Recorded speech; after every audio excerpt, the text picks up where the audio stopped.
Hello everyone, പുതിയൊരു വീഡിയോയിലേക്ക് എല്ലാവർക്കും സ്വാഗതം.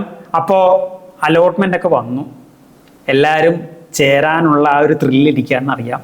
ഇത്രയും ദിവസം നമ്മൾ എവിടെ കിട്ടും, എന്താവും എന്നുള്ളതൊക്കെ ആലോചിച്ച് നമ്മൾ ടെൻഷൻ അടിച്ചിരിക്കുകയായിരുന്നു. അപ്പോൾ എന്തായാലും ഫസ്റ്റ് ഫേസ് അലോട്ട്മെന്റ് റിലീസ് ചെയ്തിട്ടുണ്ട്. ഇനി നമുക്ക് കിട്ടിയ സ്ഥലത്ത് പോയി ചേരാം. നമുക്ക് കിട്ടിയ സ്ഥലത്ത് പോയി ചേരുക. അവിടെ താല്പര്യം ഇല്ലെങ്കിൽ നിങ്ങൾ ചേർന്നിട്ട് ഓപ്ഷൻ കൺഫേം ചെയ്തിട്ട് സെക്കൻഡ് അലോട്ട്മെന്റ് വെയിറ്റ് ചെയ്യുക. സെക്കൻഡ് അലോട്ട്മെന്റ് നിങ്ങൾക്ക് ആഗ്രഹിച്ചുള്ള സ്ഥലത്ത് കിട്ടുന്നേ, ടെൻഷനൊന്നും ആവണ്ട. ഇനി ഫസ്റ്റ് അലോട്ട്മെന്റ് വരാത്തവരും ടെൻഷൻ അടിക്കണ്ട. സെക്കൻഡ് അലോട്ട്മെന്റും അത് കഴിഞ്ഞ് നമുക്ക് അലോട്ട്മെന്റുകളൊക്കെ ഉണ്ട്. അപ്പോൾ വെറീഡ് ആവണ്ട. അപ്പോൾ ഫസ്റ്റ് അലോട്ട്മെന്റിൽ കിട്ടിയ ആൾക്കാർ പ്രത്യേകം ശ്രദ്ധിക്കണം. ഫസ്റ്റ് അലോട്ട്മെന്റിൽ നമ്മൾ കോളേജിലേക്ക് പോകുമ്പോൾ നമ്മൾ കയ്യിൽ വെക്കേണ്ട രേഖകളെ പറ്റിയാണ് മെയിനായിട്ട് ഈ വീഡിയോ നമ്മൾ ചെയ്യുന്നത്. അതായത് അഡ്മിഷൻ സമയത്ത് പോകുമ്പോൾ ശ്രദ്ധിക്കേണ്ട കുറച്ച് കാര്യങ്ങൾ. അത് ഞാൻ വേർതിരിച്ച് പറഞ്ഞുതരാം. ആദ്യം ഞാൻ 5 ഇയർ പറഞ്ഞുതരാം, പിന്നീട് ഞാൻ 3 ഇയർ പറഞ്ഞുതരാം. ഇത്രയും കാര്യങ്ങൾ കൊണ്ട് നിങ്ങൾ എന്ത് ചെയ്യുക, പോവാം. പിന്നെ അതുപോലെ തന്നെ നമ്മുടെ അലോട്ട്മെന്റ് നോട്ടിഫിക്കേഷൻ കൃത്യമായിട്ട് പറയുന്നുണ്ട് ഏക ദിവസങ്ങളിലാണ് പോയി അഡ്മിഷൻ എടുക്കേണ്ടതെന്ന് കൃത്യമായിട്ട് അതിൽ പറയുന്നുണ്ട്. അപ്പോൾ ആ ദിവസങ്ങളിലൊക്കെ പോയി നിങ്ങൾ കൃത്യമായിട്ട് പോയി അഡ്മിഷൻ എടുക്കുക. ആരും പറയുന്ന ദിവസങ്ങളിലെ അവസാന ദിവസത്തേക്ക് വെക്കരുത്. കാരണം ഇതൊക്കെ പേപ്പർ വർക്ക്സും കാര്യങ്ങളൊക്കെ ഉണ്ട്. അവസാന ദിവസം പോയി ആ പേപ്പറിന് എന്തെങ്കിലും പ്രശ്നം വന്നു, അഡ്മിഷൻ എടുക്കാൻ പറ്റിയില്ലെങ്കിൽ പിന്നെ നമുക്ക് അഡ്മിഷൻ എടുക്കാൻ പറ്റില്ല. നമുക്ക് ആ ഡേറ്റ് കഴിഞ്ഞാൽ പിന്നെ എന്ത് ചെയ്യും, അവർ ക്ലോസ് ചെയ്യും, അഡ്മിഷൻ ക്ലോസ് ചെയ്യും. അപ്പോൾ ആരും അവസാന ദിവസത്തേക്ക് മാറ്റി വെക്കരുതൊന്നും. പരമാവധി ഫസ്റ്റ് ഡേയോ സെക്കൻഡ് ഡേയോ നിങ്ങൾ പോയി ചേർന്ന് അതങ്ങോട്ട് അവസാനിപ്പിക്കുക. ഇനി ഫസ്റ്റ് ഡേ പോയി ഒരു പേപ്പർ പ്രശ്നമുണ്ട്, നമുക്ക് എന്ത് ചെയ്യാൻ പറ്റും, അത് സെക്കൻഡ് ഡേ പോയിട്ട് നമുക്ക് ചെയ്യാൻ പറ്റും. ലാസ്റ്റ് ഡേ പോയിട്ട് ഏതെങ്കിലും പേപ്പർ എന്തെങ്കിലും പ്രശ്നം വന്നാൽ നമുക്ക് പിന്നെ അത് ചെയ്യാൻ പറ്റുമോ, ഇല്ല. അപ്പോൾ ആരും ഒന്നും തന്നെ അവസാനത്തേക്ക് മാറ്റി വെക്കരുത്. അലോട്ട്മെന്റ് കിട്ടിയ സ്ഥലത്ത് നിങ്ങൾ ഫസ്റ്റ് ഡേയോ സെക്കൻഡ് ഡേയോ പോയി ചേരാം. നോട്ടിഫിക്കേഷൻ കൃത്യമായിട്ട് വായിച്ച് നോക്കിയിട്ട് നിങ്ങൾ ചെയ്യാം. അപ്പോൾ ആദ്യം ഞാൻ 5 ഇയറുകാരെ പറ്റി പറയാം. +2 കഴിഞ്ഞ കുട്ടികൾ എന്തൊക്കെയാണ് മെയിനായിട്ട് കയ്യിൽ കരുതേണ്ട കാര്യങ്ങൾ, അത് പ്രത്യേകം ശ്രദ്ധിക്കേണ്ട കാര്യങ്ങൾ. ആദ്യം നമ്മൾ മെയിനായിട്ട് നോക്കേണ്ടത് ഫീസിന്റെ കാര്യങ്ങൾ. ഇപ്പോൾ ഫീസിന്റെ കാര്യം എന്ന് പറയുമ്പോൾ ഇപ്പോൾ ഗവൺമെന്റ് കോളേജിലാണെങ്കിൽ നമുക്ക് തുച്ഛമായൊരു ഫീസാണ് വരുന്നത്. ഇപ്പോൾ ഈ ഗ്രാൻസ് ഒക്കെ ഉണ്ടെങ്കിൽ നമുക്ക് പഠിക്കാൻ യാതൊരുവിധ ഫീയും ഇല്ല. 5 വർഷമോ അല്ലെങ്കിൽ 3 വർഷവും ഫ്രീ ആയിട്ട് നമുക്ക് എന്ത് ചെയ്യാൻ പറ്റും, ലോ കോളേജ് നമുക്ക് പഠിക്കാൻ. നമുക്ക് എക്സാമിന്റെ ഫീയും അതുപോലെ തന്നെ മറ്റേ ട്യൂഷൻ ഫീ ഒക്കെ ഈ ഗ്രാൻസ് വഴി അടഞ്ഞു പൊക്കോളും. പക്ഷെ ചേരുന്ന സമയത്ത് നമുക്ക് കുറച്ച് പൈസ കെട്ടണം. ചേരുന്ന സമയത്ത് നമ്മൾ കുറച്ച് പൈസ കെട്ടണം. ആദ്യ വർഷത്തെ ട്യൂഷൻ ഫീ അതായത് ഗവൺമെന്റ് ലോ കോളേജ് ചേരുകയാണെങ്കിൽ ഫസ്റ്റ് വർഷത്തെ ആനുവൽ ട്യൂഷൻ ഫീ എന്ന് പറയുന്നത് 1575 ഇത് കഴിഞ്ഞ വർഷത്തെ ഫീ ആണ് ഞാൻ പറയുന്നത്. ഈ വർഷത്തെ ഫീ അവർ റിലീസ് ചെയ്തിട്ടില്ല. അപ്പോൾ എൻട്രൻസ് കമ്മീഷണർ നോട്ടിഫിക്കേഷൻ പറഞ്ഞിരിക്കുന്നത് കഴിഞ്ഞ വർഷത്തെ ഫീ വെച്ച് അടച്ചു പോക്കോളാം. ഇനി എന്തെങ്കിലും അഡീഷണൽ ആയിട്ട് വരുന്നുണ്ടെങ്കിൽ അത് നിങ്ങൾ കൂട്ടി ചേർത്ത് പിന്നീട് അടച്ചാൽ മതി. ഈ വർഷത്തെ ഫീയുടെ നോട്ടിഫിക്കേഷൻ ഇതുവരെ വന്നിട്ടില്ല. ഇനി വന്നു കഴിഞ്ഞാൽ അത് എന്ത് ചെയ്യാം, അപ്ഡേറ്റ് ചെയ്യാം ഞാൻ. അപ്പോൾ ഗവൺമെന്റ് ലോ കോളേജിലെ ആനുവൽ ട്യൂഷൻ ഫീ എന്ന് പറയുന്നത് 1575 രൂപയാണ്. ഇത് മാത്രമല്ല നിങ്ങൾ കയ്യിൽ കരുതേണ്ട പൈസ. അതിനോടൊപ്പം തന്നെ നമുക്ക് കോളേജ് ചേരുമ്പോൾ ലൈബ്രറി ഫീ, PTA ഫീ, മൂട്ട് കോർട്ട് ഫീ, അങ്ങനത്തെ കുറച്ച് ഫീകളുണ്ട്. അപ്പോൾ അത് നിങ്ങൾ ഒരു പൈസ, ഒരു എമൗണ്ട് നിങ്ങൾ കയ്യിൽ കരുതണം. അത് ഏറ്റവും നല്ലത് നിങ്ങൾ എന്ത് ചെയ്യുക, ഒരു കോളേജ് കിട്ടിക്കഴിഞ്ഞ് കഴിഞ്ഞാൽ നിങ്ങൾ ആ കോളേജിന്റെ ഓഫീസിൽ വിളിച്ച് നിങ്ങൾ അന്വേഷിക്കുക. അതാണ് ഏറ്റവും നല്ല കാര്യം. ഇപ്പോൾ തൃശ്ശൂർ ലോ കോളേജിലാണ് കിട്ടുന്നതെങ്കിൽ നിങ്ങൾ എന്ത് ചെയ്യുക, ആ കോളേജിന്റെ ഓഫീസിൽ നിങ്ങൾ വിളിച്ച് അന്വേഷിക്കുക. എത്ര ഫീ നിങ്ങളുടെ കയ്യിൽ കരുതണം എന്നുള്ളത് എന്ത് ചെയ്യുന്നത് നിങ്ങൾ വിളിച്ച് ചോദിച്ചിട്ട് ആ പൈസ നിങ്ങൾ കൊണ്ടുപോവുക. പൈസ കുറഞ്ഞു പോകരുത്. അപ്പോൾ നിങ്ങൾ അതിന് അനുസരിച്ചൊരു എമൗണ്ട് നിങ്ങൾ കൊണ്ടുപോകണം. ഇനി പ്രൈവറ്റിലാണ് കിട്ടുന്നതെങ്കിൽ പ്രൈവറ്റിലെ മെറിറ്റ് സീറ്റ്, പ്രൈവറ്റിൽ 2 തരം സീറ്റ് ഉണ്ട്, മെറിറ്റ് സീറ്റും ഉണ്ട്, മാനേജ്മെന്റ് സീറ്റും. ഈ പ്രൈവറ്റിലെ മെറിറ്റ് സീറ്റിലാണ് കിട്ടുന്നതെന്ന് പറഞ്ഞാൽ നമ്മൾ ചേരുമ്പോൾ ആനുവൽ ട്യൂഷൻ ഫീ 36,750 രൂപ അടയ്ക്കണം. 36,750 രൂപ. അതുപോലെ തന്നെ സ്പെഷ്യൽ ഫീ 5,250 രൂപയുണ്ട്. അതുപോലെ തന്നെ കോഷൻ ഡെപ്പോസിറ്റ് 5,000 രൂപ. അതുപോലെ തന്നെ റീഫണ്ടബിൾ ഡെപ്പോസിറ്റ് 50,000 രൂപ. അപ്പൊ ഇത്രയും ഫീസ് എന്ത് ചെയ്യണം, നമ്മൾ എന്ത് ചെയ്യണം, പ്രൈവറ്റിൽ ചേരുമ്പോൾ നമ്മൾ എന്ത് ചെയ്യണം, അടയ്ക്കണം. ഇനി ഇതിലെന്തെങ്കിലും എക്സെപ്ഷൻസ് ഒക്കെ ഉണ്ടെങ്കിൽ നമുക്ക് എന്ത് ചെയ്യാം, നമുക്കത് ഞാൻ അറിയിക്കാം. ഞാൻ ഗ്രൂപ്പിലൂടെ ടെലഗ്രാം ചാനലിലൂടെ ഒക്കെ അറിയിക്കാം. അതിന്റെ ലിങ്കും കാര്യങ്ങളും ഡിസ്ക്രിപ്ഷനിൽ കൊടുത്തിട്ടുണ്ട്. അതുപോലെ തന്നെ നമ്മുടെ ഇൻസ്റ്റാഗ്രാം പേജിലൂടെ നമ്മൾ എല്ലാ അപ്ഡേറ്റ്സും കൊടുക്കുന്നുണ്ട്. ഇനി വീഡിയോയിൽ പറയുന്ന എന്തെങ്കിലും കാര്യങ്ങൾ കോൺട്രഡിക്ഷൻസ് ഉണ്ടെങ്കിൽ ഞാൻ എന്ത് ചെയ്യാം, ഞാൻ അപ്പം തന്നെ ടെലഗ്രാം ചാനലിൽ ഞാൻ എന്ത് ചെയ്യാം, അപ്ഡേറ്റ് ചെയ്യാം. അപ്പോൾ നിങ്ങൾ ലിങ്ക് ഡിസ്ക്രിപ്ഷനിലുണ്ട്, അത് വെച്ച് അതൊക്കെ ഒന്ന് ജോയിൻ ചെയ്തിടുക. ഇടയ്ക്കിടയ്ക്ക് അതൊന്ന് എടുത്ത് ചെക്ക് ചെയ്യാം. ഇനിയും അപ്പോൾ ഫീസാണ് ആദ്യം കയ്യിൽ കരുതേണ്ടത്. അതിപ്പോൾ നിങ്ങൾ കൃത്യമായിട്ട് അതിനുള്ള കാര്യങ്ങൾ ചെയ്യുക. അത് കഴിഞ്ഞാൽ പിന്നെ ചെയ്യേണ്ടത് വെച്ചാൽ കാൻഡിഡേറ്റ്സ് ഡാറ്റ ഷീറ്റ്.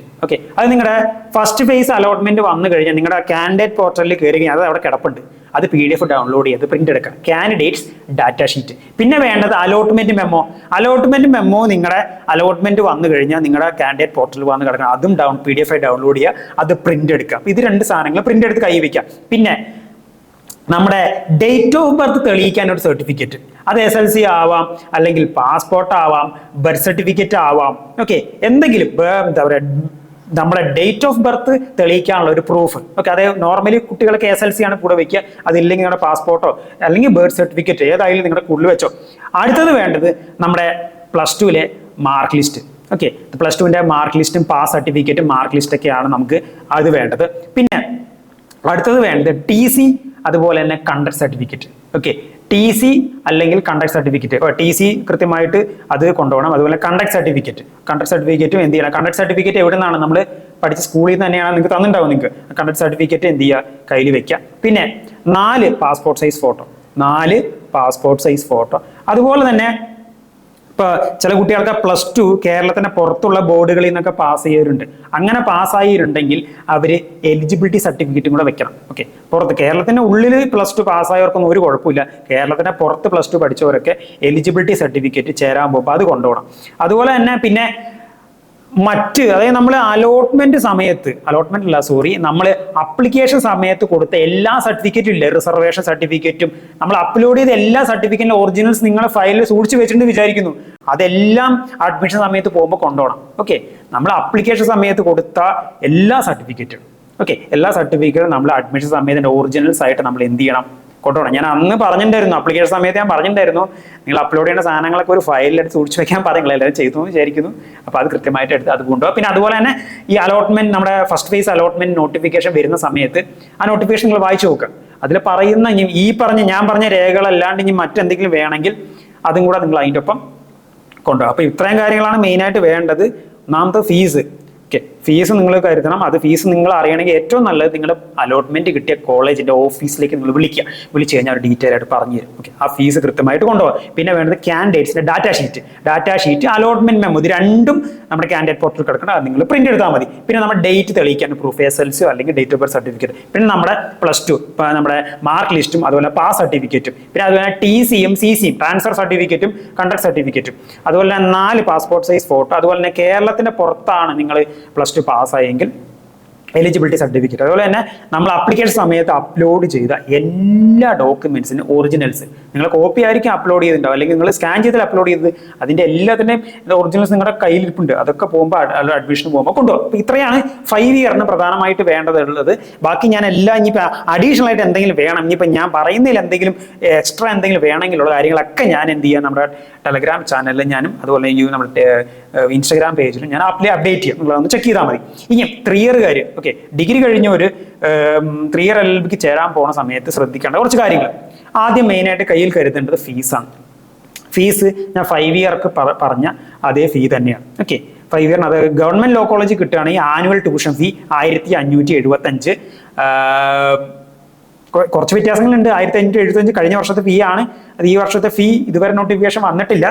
ഓക്കെ, അപ്പോൾ ആ ഫീസ് കരുതുക. പിന്നെ അതുപോലെ തന്നെ അതിന് പുറമെ ഫീ ഉണ്ട്. ഞാൻ പറഞ്ഞില്ലേ, മൂട്ട് കോർട്ട് ഫീ, ലൈബ്രറി ഫീ, അങ്ങനെ കുറെ PTA ഫീ, അങ്ങനെയുള്ള ഫീകളുണ്ട്. അപ്പോൾ ഞാൻ പറഞ്ഞില്ലേ, കോളേജായിട്ട് കോൺടാക്ട് ചെയ്യുക, അവരത് പറഞ്ഞു തരും. പിന്നെ പ്രൈവറ്റ് സെൽഫ് ഫിനാൻസിക്ക് വരുമ്പോൾ മെറിറ്റ് സീറ്റിന് annual tuition fee 36,750, special fee 5,250, caution deposit 5,000, refundable deposit 50,000. Okay, refundable deposit എന്ത് ചെയ്ത് 50,000. ഓക്കെ, ഇനി നിങ്ങൾ 5 ഇയർ 3 ഇയർ കാര്യം ഒരു കാര്യം വിചാരിക്കണ്ടാവും, സാർ ഇത്രയും പൈസ ഞാൻ ഫസ്റ്റ് അലോട്ട്മെന്റിൽ ഞാൻ കൊടുത്ത് പ്രൈവറ്റ് കോളേജിൽ ചേർന്നു, സെക്കൻഡ് അലോട്ട്മെന്റിൽ എനിക്ക് വേറെ ഗവൺമെന്റ് കോളേജ് വല്ലതും കിട്ടിക്കഴിഞ്ഞാൽ ഞാൻ മാറും, അപ്പോൾ ഈ പൈസ റീഫണ്ട് ചെയ്യുമെന്ന് ചോദിച്ചാൽ റീഫണ്ട് ചെയ്യും. ഓക്കെ, റീഫണ്ട് ചെയ്യും, അല്ലെങ്കിൽ ടെൻഷനൊന്നും വേണ്ട. നിങ്ങൾ അതോർത്ത് ഞങ്ങൾ ആരും ഫസ്റ്റ് അലോട്ട്മെന്റ് കിട്ടിയ കോളേജിൽ ചേരാണ്ടിരിക്കരുത്. അങ്ങനത്തെ അതിബുദ്ധിയൊന്നും ആരും കാണിച്ചേക്കരുത് കേട്ടോ. ഫസ്റ്റ് അലോട്ട്മെന്റ് കിട്ടിയ കോളേജ് താല്പര്യം ഉണ്ടെങ്കിലും ഇല്ലെങ്കിലും നിർബന്ധമായിട്ട് നിങ്ങൾ ചേരണം. ചേർന്നില്ലെങ്കിൽ നിങ്ങളുടെ അലോട്ട്മെന്റ് കംപ്ലീറ്റ് ആയിട്ട് ക്യാൻസൽ ആവും. ഓക്കെ, എന്തായാലും ചേർന്നിട്ട് നിങ്ങൾ ഓപ്ഷൻസ് കൺഫേം ചെയ്യുക, സെക്കൻഡ് അലോട്ട്മെന്റിന് വേണ്ടി വെയിറ്റ് ചെയ്യുക. ഓക്കെ, പിന്നെ 3 ഇയറുകാർ വെക്കേണ്ട സർട്ടിഫിക്കറ്റ്സും ഞാൻ നേരത്തെ പറഞ്ഞു തന്നെ, ഡാറ്റാ ഷീറ്റ്, അലോട്ട്മെന്റ് മെമ്മോ, രണ്ടും നിങ്ങളുടെ കാൻഡിഡേറ്റ് പോർട്ടലിലുണ്ട്. പിന്നെ ഏജ് തെളിയിക്കാൻ ഒരു പ്രൂഫ്, SLC ആവാൻ, ഡേറ്റ് ഓഫ് ബർത്ത് സർട്ടിഫിക്കറ്റ് ആവാം. പിന്നെ അതുപോലെ തന്നെ നിങ്ങളുടെ ഡിഗ്രി ഒറിജിനൽ സർട്ടിഫിക്കറ്റ് ഒന്നും വേണ്ട. നോർമലി ഇപ്പൊ ഗവൺമെന്റ് ലോ കോളേജിലൊക്കെ പ്രൊവിഷനിലും കൺസോളിഡേറ്റും വെച്ച് എന്ത് ചെയ്യുന്നുണ്ട്, അഡ്മിഷൻ കൊടുക്കുന്നുണ്ട്. ഓക്കെ, അപ്പൊ നിങ്ങൾ ഏറ്റവും നല്ലത് നിങ്ങൾ കിട്ടിയ കോളേജായിട്ട് കോൺടാക്ട് ചെയ്യുക. അപ്പോൾ പ്രൊവിഷനിലും കൺസോളിഡേറ്റും വെച്ച് മുൻ വർഷങ്ങൾ കൊടുത്തിട്ടുണ്ട്, ഈ വർഷവും അതിന്റെ വ്യത്യാസം ഇല്ലെന്ന് വിചാരിക്കുക. അപ്പൊ നിങ്ങൾ ഏറ്റവും നല്ലത് നിങ്ങൾ ലോ കോളേജ് ഓഫീസായിട്ട് കോൺടാക്ട്. ഓക്കെ, പിന്നെ വേണ്ടത് ടി സിയും അതുപോലെ തന്നെ സി സിയും. ഓക്കെ, ടി സിയും ട്രാൻസ്ഫർ സർട്ടിഫിക്കറ്റും അതുപോലെ തന്നെ കണ്ടക്ട് സർട്ടിഫിക്കറ്റും. അത് നമ്മൾ ഇത് from the institution which you are studied last, നമ്മൾ അവസാനമായിട്ട് പഠിച്ച ഇൻസ്റ്റിറ്റ്യൂഷനിൽ നിന്നാണ് കിട്ടുന്നത്. പിന്നെ 4 കോപ്പീസ് ഓഫ് നമ്മുടെ പാസ്പോർട്ട് സൈസ് ഫോട്ടോ 4 എണ്ണം. അതുപോലെ തന്നെ ഇനിയും മറ്റൊരു സംശയമാണ്, കേരളത്തിന്റെ പുറത്ത് യൂണിവേഴ്സിറ്റികളിൽ നിന്ന് ഡിഗ്രി പാസ്സായവർ അവർ എലിജിബിലിറ്റിയും പ്രൂവ് ചെയ്യണം. ഓക്കെ, എലിജിബിലിറ്റിയും ഇക്വാലൻസി സർട്ടിഫിക്കറ്റും വേണം. ഓക്കെ, അത് നിങ്ങളത് കൃത്യമായിട്ട് യൂണിവേഴ്സിറ്റിയെ ബന്ധപ്പെട്ട് അതിൻ്റെ കാര്യങ്ങൾ ചെയ്യാം. ഈ കേരളത്തിൻ്റെ ഉള്ളിലുള്ള യൂണിവേഴ്സിറ്റികൾ, ഇപ്പോൾ കാലിക്കറ്റ്, MG, കേരള, അവർക്കൊന്നും ഇക്വാലൻസിയോ അതുപോലെ തന്നെ ഈ എലിജിബിലിറ്റി സർട്ടിഫിക്കറ്റ് ഒന്നും വേണ്ട. ജസ്റ്റ് മൈഗ്രേഷൻ സർട്ടിഫിക്കറ്റ് മാത്രം മതി. ഇപ്പോൾ കേരള യൂണിവേഴ്സിറ്റിയിൽ ഡിഗ്രി പഠിച്ച ഒരാൾക്ക് കാലിക്കറ്റ് യൂണിവേഴ്സിറ്റി LLB പഠിക്കാൻ ചേരുന്നു, ഒന്നുമില്ല, പ്രത്യേകിച്ച് ഒന്നും വേണ്ട, മൈഗ്രേഷൻ സർട്ടിഫിക്കറ്റ് മാത്രം മതി. ഇക്വാലൻസിയോ എലിജിബിലിറ്റിയോ ഒന്നും ആവശ്യമില്ല. ഓക്കെ, അത് നിങ്ങൾ കൃത്യമായിട്ട് ഓർത്ത് വയ്ക്കുക. ഓക്കെ, പിന്നെ നമ്മൾ 5 ഇയർ പറഞ്ഞ പോലെ തന്നെ നമ്മൾ അപ്ലിക്കേഷൻ സമയത്ത് അപ്ലോഡ് ചെയ്ത എല്ലാ രേഖകളുടെയും ഒറിജിനൽസ്. ഓക്കെ, അത് നിങ്ങൾ പോകുമ്പോൾ നിങ്ങൾ ഫയലിലാക്കി കൊണ്ടുപോകുക. ഓക്കെ, പിന്നെ ഇനി മറ്റ് എന്തെങ്കിലും രേഖകൾ, ഓക്കെ, ഇത് പറയാത്ത എന്തെങ്കിലും രേഖകൾ നമ്മുടെ അലോട്ട്മെന്റ് നോട്ടിഫിക്കേഷനിൽ വരും, അതും നിങ്ങൾ വെക്കരുത്. അപ്പോൾ ഇത്രയും കാര്യങ്ങളാണ് ഈ 5 ഇയറുകാരും 3 ഇയറുകാരും എന്താ പറയുക ശ്രദ്ധിക്കേണ്ട കുറച്ച് കാര്യങ്ങൾ. ഇനി എന്തെങ്കിലും ഞാൻ വിട്ടുപോയിട്ട് ഞാൻ ടെലഗ്രാം ചാനൽ അപ്ഡേറ്റ് ചെയ്യാം. അതുപോലെ തന്നെ ഹെൽപ്പ് ലൈൻ നമ്പർ ഞാൻ ഇപ്പോൾ സ്ക്രീനിൽ തെളിയും. നിങ്ങൾക്ക് എന്തെങ്കിലും അലോട്ട്മെന്റായി ബന്ധപ്പെട്ട് എന്തെങ്കിലും ഡൗട്ട്സ് ഉണ്ടെങ്കിൽ ആ ഹെൽപ്പ് ലൈൻ നമ്പർ നിങ്ങൾ വിളിച്ചു കഴിഞ്ഞാൽ അവർ ക്ലാരിഫൈ ചെയ്യും.